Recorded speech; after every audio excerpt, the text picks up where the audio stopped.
রেলগাড়ির কামরায় হঠাৎ দেখা, ভাবিনি সম্ভব হবে কোনোদিন। আগে ওকে বারবার দেখেছি লাল রঙের শাড়িতে, ডালিম ফুলের মতো রাঙা। আজ পরেছে কালো রেশমের কাপড়, আঁচল তুলেছে মাথায়, দোলন চাপার মতো চিকন গৌর মুখখানে ঘিরে।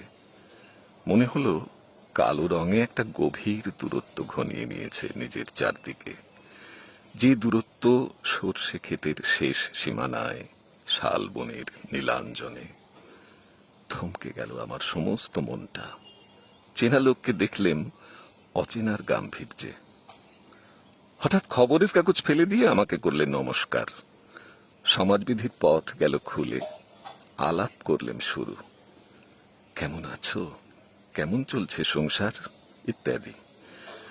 সে রইল জানলার বাইরের দিকে চেয়ে, যেন কাছের দিনের ছোঁয়াচ পার হওয়া চাহনিতে। দিলে অত্যন্ত ছোট দুটো একটা জবাব, কোনোটা আবার দিলেই না। বুঝিয়ে দিলে হাতের অস্থিরতায় কেন এসব কথা, এর চেয়ে অনেক ভালো চুপ করে থাকা। আমি ছিলাম অন্য বেঞ্চিতে ওর সাথীদের সঙ্গে। এক সময়ে আঙুল নেড়ে জানালে কাছে আসতে। মনে হলো কম সাহস নয়। বসলুম ওর এক বেঞ্চিতে। গাড়ির আওয়াজের আড়ালে বললেন মৃদু স্বরে, কিছু মনে করো না, সময় কোথা সময় নষ্ট করবার। আমাকে নামতে হবে পরের স্টেশনেই, দূরে যাবে তুমি, দেখা হবে না আর কোনোদিনই। তাই যে প্রশ্ন তার জবাব এতকাল থেমে আছে, শুনবো তোমার মুখে, সত্য করে বলবে তো? আমি বললেম, বলবো।